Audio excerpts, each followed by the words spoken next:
Here in the I button and in description box below, you will get complete playlist of Fourier transform. Welcome to video number 6, and in this video we are going to solve a very good question on the topic that is Fourier sine transform. Basically we are going to solve second problem on the topic that is Fourier sine transform. In video number 5 we have solved first problem on this topic, and in this video we are going to solve second problem. So before I start this video, I would request you to subscribe to my channel, and if you learn something from my videos, then please hit the like button and do share the playlist of Fourier transform with your friends. In this way only you can support me. So let us start solving this second problem on the topic that is Fourier sine transform. Okay, the question says find the Fourier sine transform of function that is e to power minus ax upon x. Okay, the function is e to power minus ax upon x. So here the function which is given in the problem, that is f of x equals to e to power minus ax upon x. Okay, so as per the, yes, you need to know the formula for Fourier sine transform, okay, and inverse of Fourier sine transform. Okay, both formula you need to remember. Okay, so Fourier sine transform, the Fourier sine transform is given by, of any function f of x is given by fs of s. Okay, fs of s, fs of s means Fourier sine transform for any function f of x is equals to integration 0 to infinity f of x into sine sx dx. Okay, now function is given as this, that is e to power minus ax upon x. So simply put the function that is Fourier sine transform, okay, is equals to integration 0 to infinity e to power minus ax upon x into this part, that is sine sx dx. Okay, and let's suppose this is my equation number 1. Okay, because we are going to use this.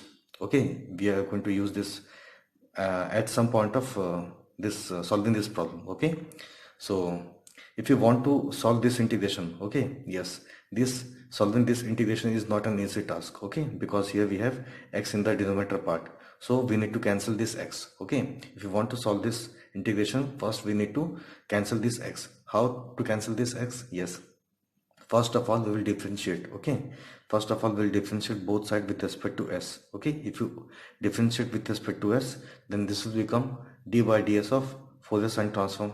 Okay, yes, and in the right hand side we have integration of 0 to infinity. Yes, here nothing is present in terms of s. Okay, we are differentiating with respect to s, so this part is treated as constant. Okay, this whole part is treated as constant.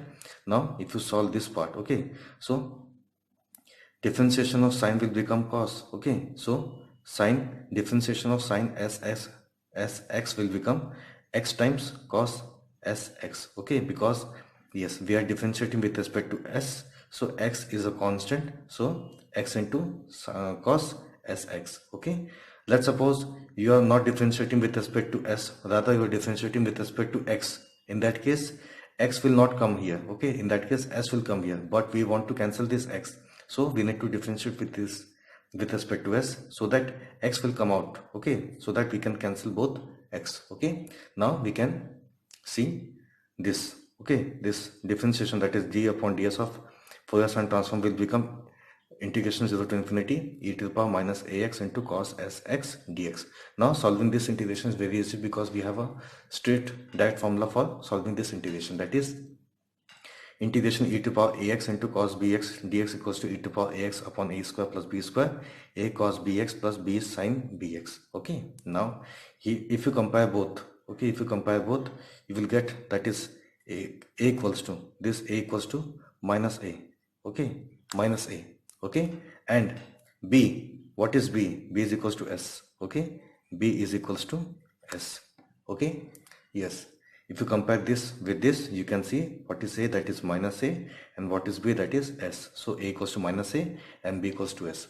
Now this formula, okay, that formula is integration e to power ax cos bx dx equals to e to power ax upon a square plus b square into a cos bx plus b sin bx. Okay, let's suppose here we had sine. Okay, in that case, yes, this would have been sine, this would have been cos, and here we would have negative sign. Okay, yes, now coming to this formula. Okay, so this is going to be, in place of a we need to put minus a, so this is e to power minus ax upon minus a square, that is a square, plus b square, that is s square, that is s square. Okay, now coming to this part, that is a, that is minus a, so minus a cos, What is b? That is s. So minus a cos sx plus b, that is s cos bx, that is sx. Okay, again the limit is from 0 to infinity. Fine. Now simply put limits. Okay, now we can take this part common, that is 1 upon a square plus s square, because we are putting limits in place of x. Okay, we have integrated with respect to x, so we will put this limit, lower limit and upper limit in place of x only. Okay, yes. If you put upper limit here, okay, if you put upper limit here, so this is going to be e to power minus infinity. Okay, this is going to be e to power minus infinity. Okay, and e to power minus infinity can be written as 1 upon e to power infinity. Okay, and we know that e to power infinity means it's a large value. Okay, it's an infinite value, so 1 upon infinite will become what? 0. Okay, so if you put upper limit in place of x, okay, so this will become 0, so 0 into anything will become 0. Okay, so this 0 is for upper limit. Now upper limit minus lower limit. Okay, so simply put 0 in place of x, so this is going to be e to the power 0, that is 1. Fine. Now put x equal to 0 here, so minus a into cos 0. What is cos 0? That is 1. Okay, so minus a into 1 will become minus a plus s sine sx. Okay, simply put x equal to 0 here, so s sine 0, and we know that sine 0 is how much? 0. Okay, so s into 0 will become 0. So finally we can say this is 1 upon a square plus s square. 0 is the upper limit, minus here we have, if you put lower limit 0, this will become 1, this will become minus a, and this will become 0. Okay, now if you open this bracket, minus minus will become positive, that is, yes, this is what? This is the, yes, d upon ds of Fourier sine transform. Okay, so we can say that is Fourier sine transform, differentiation of Fourier sine transform is equals to a upon a square plus s square. Okay, that is d upon ds of Fourier sine transform of Fourier sine transform of f of x is equals to a upon a square plus s square. Now, but we need what? We need Fourier sine transform, that is fs of s. Okay, we need Fourier sine transform, that is f of x. Okay, so for this we need to take this here. So if you take this here, this will become integration. Okay, so integration of a upon a square plus s square ds. Okay, we are going to solve this part. We have this formula, that is integration of dx upon a square plus x square, that is 1 upon a into tan inverse of x upon a. Okay, we know this formula. Okay, very easy, that is integration of dx upon a square plus x square. The formula is 1 upon a tan inverse of x upon a. So here the variable is x, here the variable is s. Okay, so we can take this a common, okay, because this is constant, so a into integration ds upon a square plus s square. Using this formula we can say that is this a is as it is, this integration will become 1 upon a into tan inverse of s upon a. Okay, this integration will become, yes, 1 upon a tan inverse of s upon a. Okay, plus c, this c is integration constant. Okay, this c is integration constant. Okay, now we can say Fourier sine transform is equals to tan inverse of s upon a plus c. Okay, now what we need to do is simply remove this c. Okay, for this we will say, we will put the boundary condition. Okay, to remove this c we will use boundary conditions.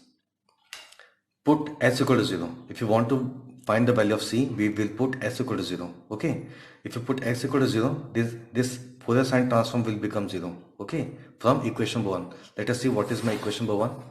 Yes, this is my equation number 1. Okay, that is Fourier sine transform equals to integration 0 to infinity e to the power minus ax upon x sine sx dx. Okay, if you put s equal to 0, this sine 0, okay, this will become sine 0. Okay, and sine 0 value is how much? 0. If you put s equal to 0 here, this will become sine 0, and the value of sine 0 is how much? 0. So this whole part will become 0. So we can say Fourier sine transform will become 0 if you put s equal to 0. Okay, from equation number 1. So put s equal to 0, then fs, that is Fourier sine transform, will become 0 from equation number 1. So we'll come to the, yes, this part. Okay, yes, if you come to this part, this will become 0 at s equal to 0, and here we have tan inverse of s upon a. Okay, if you put s equal to 0 here, again tan inverse of 0. Okay, tan inverse 0 is again 0. Okay, tan inverse of 0 is again 0. So this part is 0, this part is 0. So we can say that is c equal to 0. Okay, so on solving this, you will get c equal to 0. So finally we can say that is fs of s, that is Fourier sine transform will become tan inverse of s upon a. Okay, so we can say that is Fourier sine transform of function e to power minus ax upon x is equals to tan inverse of s upon a, and this is the required formula. Okay, this is the required formula or required solution for this question. Okay, thank you so much.